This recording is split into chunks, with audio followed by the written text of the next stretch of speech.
함께 은혜 받으신 하나님 말씀은 신약성경 마태복음 14장 13절부터 21절까지 되겠습니다. 마태복음 14장 13절부터 21절까지의 말씀을 합독해서 같이 읽겠습니다. 예수께서 들으시고 배를 타고 떠나사 따로 빈들에 가시니 무리가 듣고 여러 고을로부터 걸어서 따라간지라. 예수께서 나오사 큰 무리를 보시고 불쌍히 여기사 그 중에 있는 병자를 고쳐 주시니라. 저녁이 되며 제자들이 나와 이르되 이것은 빈들이요 때도 이미 저물었으니 무리를 보내어 마을에 들어가 먹을 것을 사 먹게 하소서. 예수께서 이르시되 갈 것 없다. 너희가 먹을 것을 주라.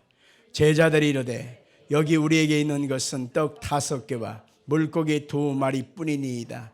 이르시되 그것을 내게 가져오라 하시고 무리를 명하여 잔디 위에 앉히시고 떡 5개와 물고기 2마리를 가지사 하늘을 우러러 축사하시고 떡을 떼어 제자들에게 주시매 제자들이 무리에게 주니 다 배불리 먹고 남은 조각을 12바구니에 차게 거두었으며 먹은 사람은 여자와 어린이 외에 5,000명이나 되었더라. 아멘. 우리 같이 한번 따라 말씀해 주십시오. 감사하면 감사할 일만 생기고 불평하면 불평할 일만 생긴다. 너무 귀한 찬송, 오늘 숨을 쉬는 것 감사 하나님께 우리 한번 드려보십시다. 오늘 숨을 쉬는 것 감사, 나를 구원하신 것 감사, 내 뜻대로 안 돼도 주가 인도하신 것 모든 것 감사, 내게 주신 모든 것 감사, 때론 가져가심도 감사, 내게 고난 주셔서 주 뜻 알게 하신 것 모든 것 감사. 주님 감사해요. 주님 감사해요. 내가 여기까지 온 것도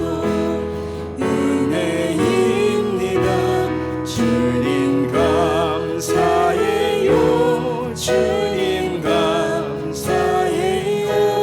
나를 사랑하신 주 사랑 감사합니다.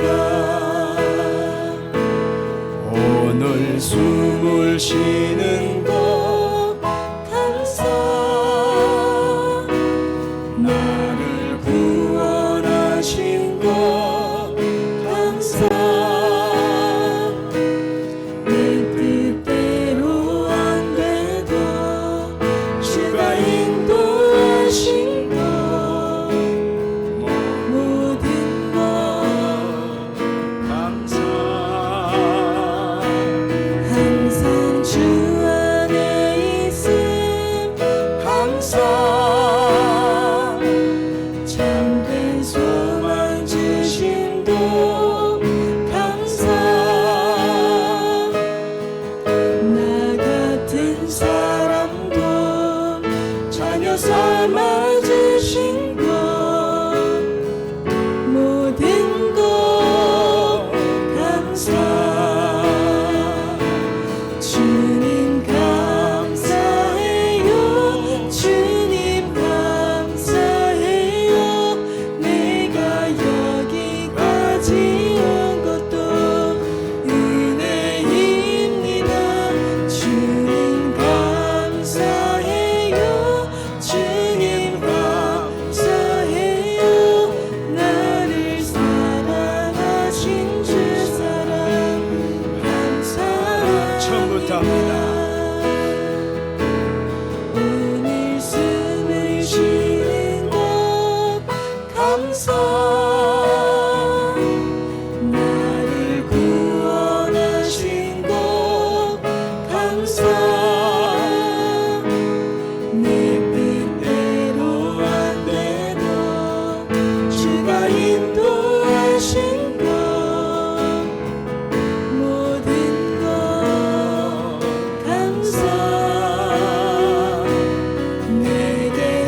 주신 모든 것 감사 때론 가져가심도 감사 내게 고난 주셔서 주뜻 알게 하신 것 모든 것 감사 주님 감사해요 주님 감사해요 내가 여기까지 온 것도 은혜입니다 주님 감사해요 주님 감사해요 나를 사랑하신 주 사랑 내게 주신 모든 것 감사 때론 가져가심도 감사 내게 주신 모든 것 감사 때론 가져가심도 감사 내게 고난 주셔서 주뜻 알게 하신 것 모든 것 감사 주님 감사해요 주님 감사해요 내가 여기까지 온 것도 은혜입니다 주님 감사해요 주님 감사해요 나를 사랑하신 주 사랑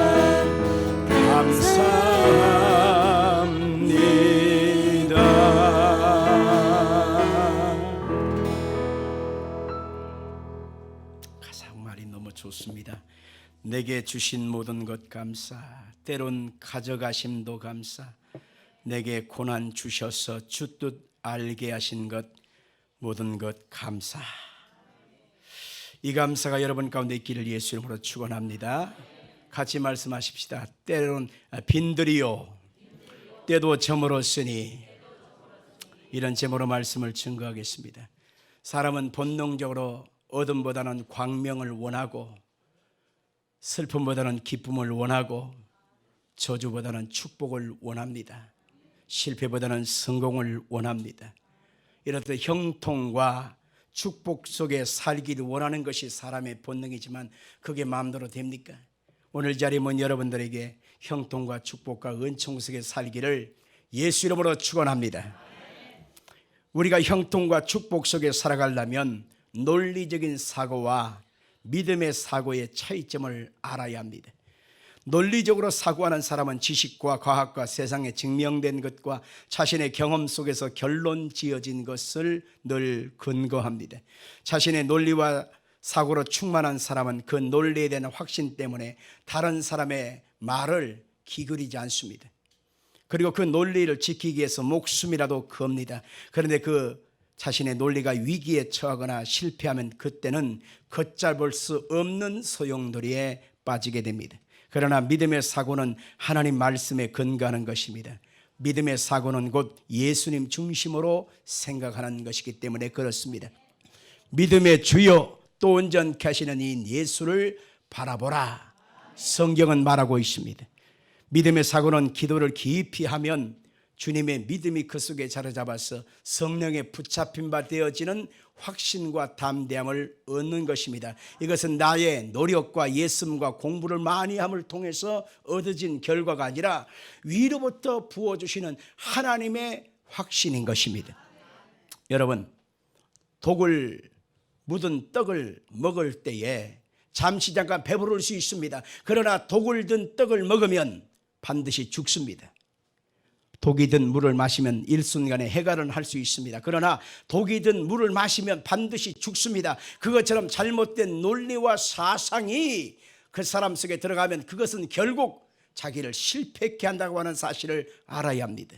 그러나 하나님의 믿음과 하나님의 말씀이 우리 속에 들어오면 그 믿음의 사고는 결국 예수 그리스도의 뜻을 이루게 하시고 이 땅에 살아가는 날 동안에 하나님의 복된 은총과 축복을 누리게 하는 것입니다. 우리 옆에 사람에게 우리 한번 손을 꽉 잡고 논리적인 사고 말고 이제는 믿음의 사고를 합시다. 인사합시다. 로마서 14장 23절 보겠습니다. 의심하고 먹는 자는 정죄되었으니 이는 믿음을 따라 하지 아니했기 때문이라. 믿음을 따라 하지 아니하는 것은 다 죄니라. 성경은 말하고 있습니다. 그리스도인의 사고의 중심에는 예수 그리스도와 그 말씀이 기준해야만 합니다. 믿음의 사고를 하지 않는 사람은 인생의 빈들에서 벗어날 수가 없습니다. 항상 고독하고 항상 광활하고 마음속에 헝하고 비어있는 것 같은 뭔가 채워지지 않는 갈증이 그 속에 가득할 수밖에 없는 것입니다. 우리가 지난 날들을 살아보면 우리의 마음속에 빈들 같은 그런 공허함이 반복되었을 것입니다. 그것은 바로 예수 없는 나의 논리로 충만했기 때문에 그런 것입니다. 그러나 우리의 심령 속에 예수 그리스도를 가득 채우고 예수님과 함께하는 인생 믿음의 삶을 살아가게 되면 그의 인생 속에는 날마다 주님과 함께 동행하기 때문에 감사가 넘치고 기쁨과 소망이 넘치고 만족함이 넘치게 되어 있는 것입니다. 오늘 자리면 여러분들의 심령 속에 빈들 같은 과거의 상처를 다 던져버리고 주님께서 오늘 본문에 보리떡 5개 물고기 2마리로 말미암아 다 배불리 먹고도 12광주리에 채울 만큼 만족과 기쁨이 넘쳤던 것처럼 예수로 말미암아 기쁨과 충만함이 있기를 예수님으로 축원합니다. 우리가 먼저 할 것은 누가 빈들 인생인가라고 하는 것입니다. 오늘 본문 13절 같이 볼까요? 예수께서 들으시고 배를 타고 떠나서 따로 빈들에 가시니 무리가 듣고 여러 거울로부터 걸어서 따라간지라. 이스라엘 백성들을 430년 동안 애굽에서 종살이하다가 하나님께서 예비하신 가나안 땅을 향하여 가실 때에 먼저 들른 곳은 바로 광야였습니다. 그 광야를 통해서 그들이 걸어가면서 당장의 힘듦, 목마름, 배고픔, 힘듦을 느끼게 되어서 탄식을 했지만 하나님은 그 광야 속에서 무엇을 말씀했을까요? 낮에는 구름 기둥, 밤에는 불 기둥으로 그들과 함께 하시는 하나님이 함께 하신다는 사실을 알려주시기 위함인 것입니다. 하나님은 아침 이슬과 함께 내리는 만나를 먹이고 저녁에는 메추라기를 먹이심으로 말미암아 하나님이 너희를 먹이신다, 그것을 알려주시기 위함인 것입니다. 목마름 속에 그들이 목말라 죽어버리라 이런 것이 아니라 반석을 쳐서 생수를 내게 해치 주므로 말미암아 주님의 은혜의 생수를 마셔야 산다, 그것을 광야 같은 인생 속에서 우리 가운데 깨닫게 하기 위함인 것입니다. 예수님도 똑같은 방법을 오늘 본문에 쓰셨습니다. 예수님께서 제자들과 함께 배를 타고 떠났는데 빈들에 가셨습니다. 예수님이 가시는 그곳마다 놀라운 하나님의 살아계심의 역사와 표적이 많은 것을 보았기 때문에 많은 사람들이 그곳에 따라 나오게 되었습니다. 그것은 광야였고 빈들이었습니다. 그 빈들의 상황은 도움을 얻을 수 없습니다. 아무도 도와줄 사람이 없는 것입니다. 낮에는 덥고 밤에는 추웠습니다. 거기서 길을 잃어버리면 그들은 오대갈 데 없는 그런 상황이 되고 많은 것입니다. 빈들에서는 밤중이 되면 맹수들이 다가와서 위협하게 되어지고 그곳에는 목말라서 죽게 될 수도 있습니다. 불 한 폭이 나지 않고 먹을 것 하나 구할 수 없는 황량한 곳이 빈들입니다. 우리가 살아가는 세상이 바로 빈들이라고 하는 사실을 알게 되어집니다. 각종 국제 정세 위기를 보면 이 빈들의 아득함이 우리의 마음속에 느끼게 되어지지요. 각종 유럽 경제 위기 속에서 러시아와 우크라이나의 정쟁 종식 소식도 아직 안 들리고 중국 경제의 부품 그 거품이 꺼져간다는 소식도 우리가 듣게 되어지고 기름값은 상승하고 북한이 계속적으로 미사일을 쏴댐으로 말미암아 우리나라는 전쟁의 공포 위기 속에서 늘 그런 빈들의 상황을 느끼게 되어집니다. 그뿐이 아닙니다. 우리 국내의 상황도 마찬가지입니다. 빈들의 연속이고 황량함의 연속입니다. 이태원 참사의 후폭풍으로 말미암아 온 나라가 위기의 분위기로 몰고 가고 있고 이것을 풀어가는 정치인들의 그 모습에 구태의연한 모습도 인간의 한계성을 우리가 생각할 수가 있습니다. 대학생들의 취업 위기, 명태 유래 확산, 경기 불안으로 소잡은 가게들의 가정 경제 위기를 보면서 아하, 힘들구나 알 수 있습니다. 금리 인상으로 인하여 불안해하고 부동산 정책의 안개 속에서 우리가 내일을 예측할 수 없는 아득함, 이 빈들이 계속 반복되어지는 상황을 볼 수 있습니다. 그것으로 인하여 사람들의 마음 또한 빈들이 되고 말았습니다. 마음속에 불안과 염려는 반복되어지고 우울증, 불면증, 그 마음속에 탄식이 막 올라옵니다. 분노가 올라옵니다. 그래서 저마다 웃고 하하 하면서 다니는 사람보다는 뭔가 불만에 가득하여 그냥 꽉 차다찬 성질이 가득 차서 한번 터져버리면 그냥 폭발할 것 같은 사람들의 그 무서운 눈매를 보면서 아, 사람들의 마음이 힘들어가고 있구나 알 수가 있는 것입니다. 갑자기 닥친 여러 가지 경제 위기 속에서 다들 불안해하고 두려워합니다. 그리고 갑자기 장수 시대를 살아가면서 노후 준비를 하나도 하지 못한 나이를 들어가는 우리들의 모습 속에서 불안해하고 두려워하고 무서워하고 마음이 하나같이 평강이 다 사라지고 만 빈들 같은 마음을 찾아볼 수가 있습니다. 오늘 15절에 제자들은 이 빈들의 상황을 어떻게 대처했는가 한번 살펴보겠습니다. 시작. 저녁이 되며 제자들이 나와 이르되 이곳은 빈들이요 때도 이미 저물었으니 무리를 보내어 마을에 들어가 먹을 것을 사 먹게 하소서. 한마디로 말하면 방법이 없습니다. 각자 알아서 위기를 극복하는 수밖에 없잖아요. 각자 도생, 이것이 정답 아니겠어요? 이렇게 말하는 제자들의 모습을 보면서 이 빈들의 상황 속에서 그 누구도 뾰족한 해답을 줄 수가 없는 모습을 볼 수가 있는 것입니다. 이것이 바로 사람의 논리의 결과인 것입니다. 사람이 머리 짜내고 아무리 앞뒤에 그 모든 지식을 동원해 봐도 빈들의 상황을 헤쳐나갈 수 있는 뾰족한 방법과 묘수가 없다 알 수가 있는 것입니다.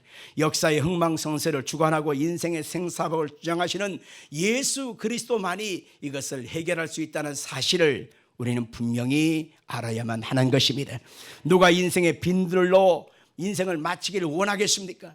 그런데 이것을 어찌할 수 없는데 어떻게 하겠어요? 그런데 오늘 자리면 여러분과 저에게 이 빈들 같은 인생, 아무리 논리를 통해서 풀어보려고 예를 써도 안 되는 인생, 그러나 예수 그리스도께서는 어둠과 답답함과 캄캄함과 절망을 가득한 이 빈들의 상황을 하나님의 은총과 축복으로 바꿀 수 있다는 사실을 믿기를 예수님으로 축원합니다. 둘째로 할 것은 빈들 인생을 보시는 예수님의 마음은 어떠하냐라고 하는 것입니다. 오늘 성경 말씀 14절 읽겠습니다. 예수께서 나와서 큰 무리를 보시고 불쌍히 여기사 그 중에 있는 병자를 고쳐 주시니라. 같이 봅시다. 예수님은 불쌍히 여기고 계신다. 마가복음 8장 2절 이하에 내가 무리를 불쌍히 여기노라. 그들이 나와 함께 있은지 이미 사흘이 지났으나 먹을 것이 없도다. 만일 내가 그들을 굶겨 집으로 보내면 길에서 기진하리라. 그 중에는 멀리서 온 사람들도 있느니라. 여기서 분명히 우리가 알 수 있잖아요. 예수님은 나와 함께 하고 있는 시간을 벌써 알고 계십니다. 그들 중에는 멀리서 온 사람도 있다는 사실을 알고 있습니다. 그들이 굶겨서 지금 가면 길에서 기진하여 쓰러질 사람도 있다는 것도 알고 있습니다. 다시 말하면 형편과 상황을 주님은 다 알고 계신다는 것입니다. 그러면서 주님은 불쌍히 여기신다라고 하는 것입니다. 사람은 말을 않고 가만히 있어도요, 감출 수 없는 것이 몇 가지가 있는데 그 중에 하나가 웃음입니다. 사람이 마음이 기쁨이 충만하고 웃음이 가득하면 말이에요, 입으로 웃지 않아도 눈썹에서도 웃고 있고 눈에서도 웃고 있고 얼굴 표정 전체가 웃고 있고 당연히 입꼬리는 올라가 있는 것을 볼 수 있습니다. 그래서 웃음은 감출 수 없다고 그래요. 또 하나가 있는데 방구입니다. 방구. 냄새 나면 알 수 있잖아요. 누구야? 알 수 있잖아요. 세 번째가 뭐냐면 마음이 너무 고통스러운 것도 말은 안 해도 알 수 있습니다. 주름산에서 말하고 있고요. 이 얼굴, 이 피부에서도 거친 것을 통해서 알 수 있습니다. 입술에서도 알 수 있습니다. 아주 바짝바짝 타는 그 입술의 모습을 통해서 속이 지금 타고 있구나 알 수 있습니다. 그리고 그의 손과 발을 움직이는 그 걸음걸이를 통해서도 보면 알 수 있습니다. 힘이 빠지고 뭔가 마음이 지쳐 있으니까 그냥 어떻게 하다 걸어가긴 걸어가는데 이게 제대로 된 걸음걸이가 아닌 것을 통해서 어깨가 축 처진 모습 속에서 속이 지금 많이 힘들구나, 마음고생하고 있구나를 알 수 있습니다. 또 요즘 세상은 좋아서 카톡이라고 하는 SNS가 있잖아요. 그 카톡 창에 그 한마디에 그 쓰는 내용이 있습니다. 거기 보면 너무 힘들어 이런 표현들을 쓰고, 살기가 힘들어, 세상이 왜 이래, 데스형 뭐 이런 거 써놓더라고. 힘들구나, 많이 힘들구나, 이것을 헤아려 알 수가 있습니다.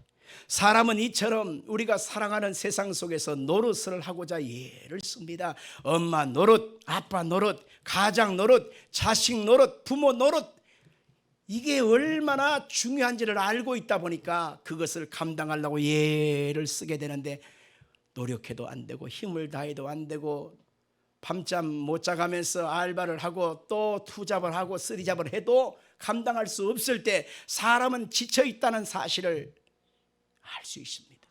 사람은 때로는 몰라줄 수도 있습니다. 그러나 분명한 것은 오늘 본문에서 내가 그들을 알고 있다는 것입니다. 멀리서 온 것도 알고 있고 지금 굶고 있다는 것도 알고 있고 아무것도 먹지 못하고 그냥 가면은 그들이 기진해서 길에서 쓰러질 수밖에 없다는 사실도 예수님은 알고 있었습니다. 그리고 그들을 향하여 어찌하셨습니까? 불쌍히 여겼다는 것입니다. 불쌍히 여겼다고 하는 말에 집중해 보면 그것은 바로 엘레오스라고 하는 말로 쓰였는데요, 이것은 엄마가 자식을 낳았는데 젖을 물리잖아요. 엄마가 그래도 잘 먹어야 젖도 좋은 거 나와서 아기도 그걸 먹고 건강하게 성장하잖아요. 그런데 엄마가 못 먹어서 기진해서 그냥 젖이 안 나와요. 그러니 아기가 젖을 물었으나 아무것도 나오지 아니하니까 쭉 아이도 처집니다. 그러면서 눈을 아이가 가슴이 떠가지고 엄마를 이렇게 쳐다볼 때 그 눈빛이 마주치는 상태에서 엄마가 한량없이 마음에 슬픈 그때를 엘레오스라고 표현합니다. 마음은 간절한데 아무것도 줄 수 없는 엄마의 마음, 그게 바로 엘레오스입니다. 우리 인생살이가 힘쓰고 애쓰고 노력하고 몸부림치고 인생을 살라고 예를 쓰지만 실상은 내 마음대로 내 뜻대로 안 될 때 인생은 너무 지쳐버리고 맙니다. 그것이 바로 빈들 인생이라고 말할 수가 있습니다. 이렇게 우리가 인생을 부서지고 망가지고 어그러진 상태로 살아가고 있을 때에 다른 사람 몰라줘도 예수님은 우리를 불쌍히 여기고 계신다는 사실을 여러분 믿기를 예수님으로 축원합니다. 성경에 보면 예수님은 항상 하나님의 백성들을 불쌍히 여기신 모습으로 나타나고 있습니다. 특별히 보면은 나인성 과부 그 외아들 그 청년이 갑자기 앓다가 죽어버리고 말았습니다. 빈 상해를 메고 지금 청년들을 묻으러 갑니다. 그런데 그때에 예수님이 그곳에 도착하셔서 그 엄마의 눈빛 속에 눈물이 흐르는 모습을 보고 불쌍히 여겨서 그 청년 죽어버려 있는 그 아들을 향하여 청년아 일어나라 하시고 살려주신 장면을 기억할 수 있습니다. 또 우리가 알듯이 12년 동안 혈병 걸린 그 여자가 있습니다. 있던 돈을 다 허비하면서 나아보려고 애를 썼지만 돈은 다 날리고 오히려 더 중하여졌던 차에 예수 소문 듣고 왔을 때 예수님이 그 여자의 마음의 상태를 보시고 불쌍히 여겼다라고 성경은 말하고 있습니다. 태어나면서부터 눈먼 장님으로 태어났습니다. 앞을 못 봐요. 그러니 그는 길에서 먹고 자고 사는 그러한 아주 슬픈 인생이 되고 말았습니다. 구걸하면서 오늘도 살아가는 인생 되었을 때 예수님이 지나간다는 얘기를 듣고 예수님을 찾습니다. 주 다윗의 자손이여 나를 불쌍히 여기소서. 그때 예수님이 그를 불러서 내가 내게 무엇하여 주기를 원하느냐? 예, 제가 보기를 원합니다. 그래 네 소원대로 되리라 하시니 그 즉시에 그 눈에 깨끗하여졌고 밝히 보게 되었다고 성경은 말하고 있습니다. 우리의 마음이든 우리의 삶의 형편이든 우리의 가정 형편이든 육신의 질병이든 어떤 모습으로 어그러졌든지 간에 주님은 찾아와 은혜를 구하는 자를 모두 다 불쌍히 여긴다는 사실을 믿기를 바랍니다. 우리 옆에 분의 손을 잡고 주님이 오늘 이 시간 당신을 불쌍히 여기고 계십니다.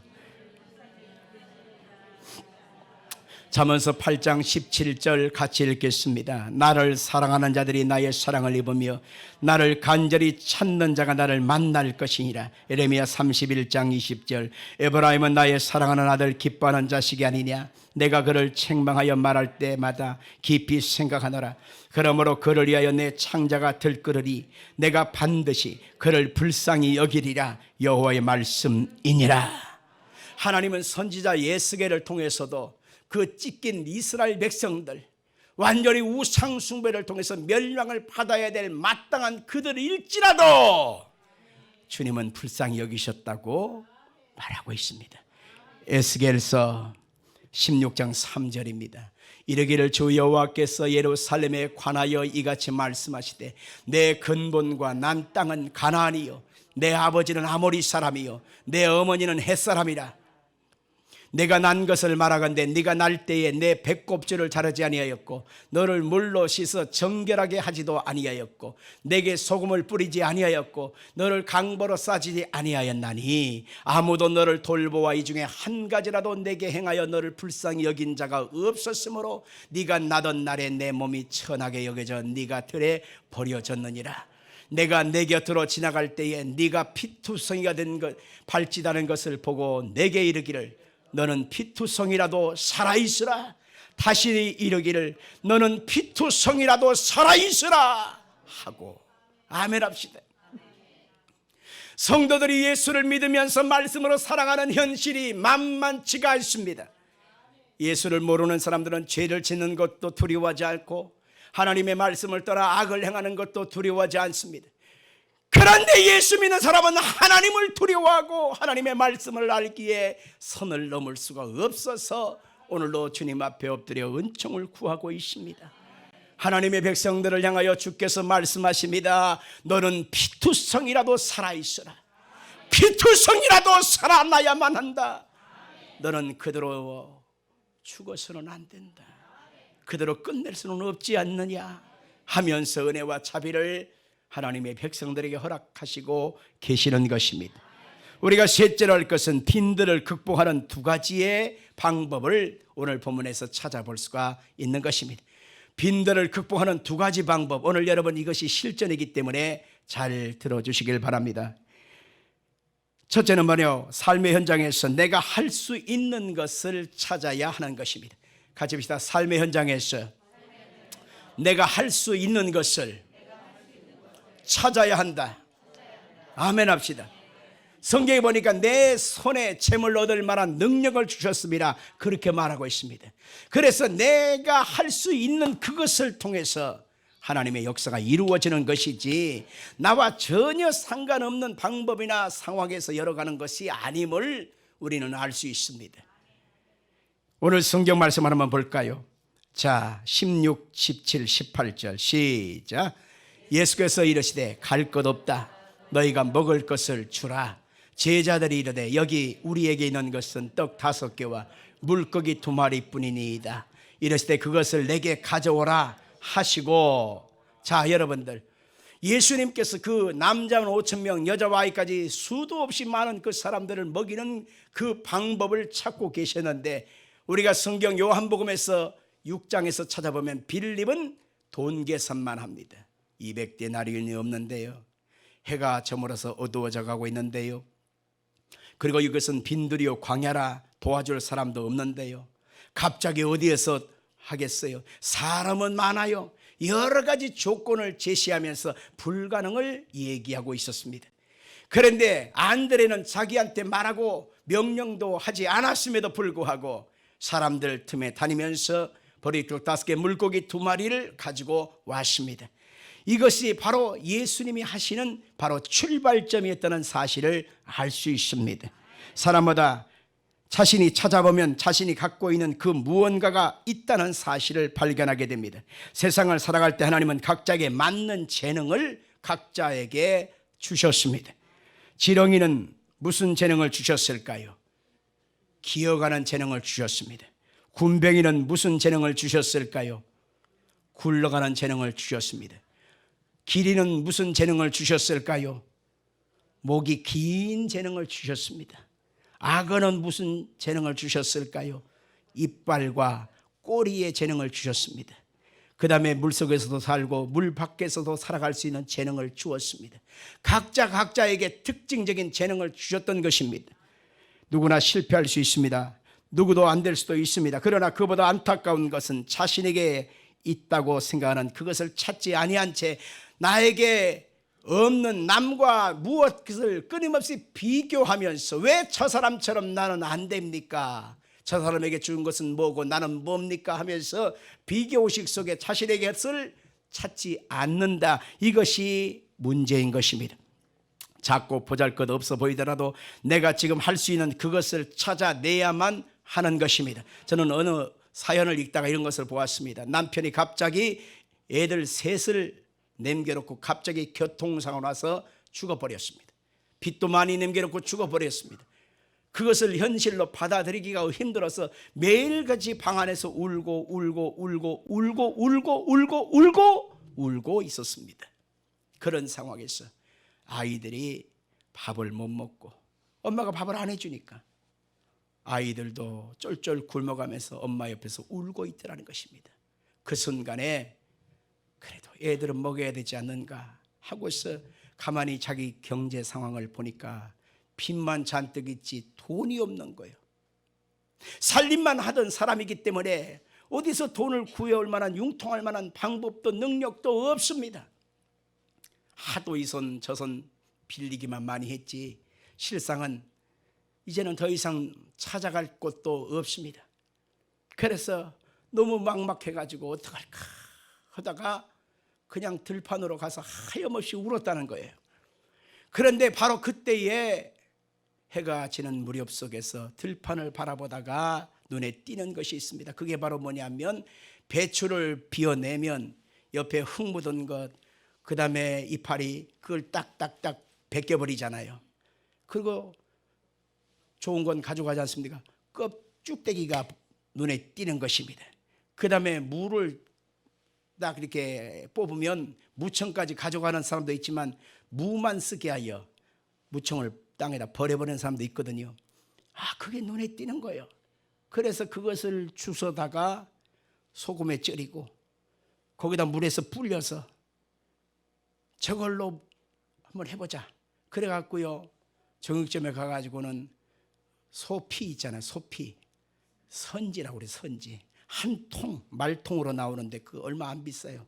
그걸 사다가 거기다 넣고 간 좀 하고 그렇게 해가지고 싸게 해장국을 팔아서 그렇게 했는데 사람들이 맛있다는 거예요. 싸고 그 다음에 국물까지 주니까 배가 부르다는 거죠. 싸게 배부르게 맛있게 먹으니까 사람들이 입소문이 나서 거기에 와서 사람들이 사 먹게 되더라는 것입니다.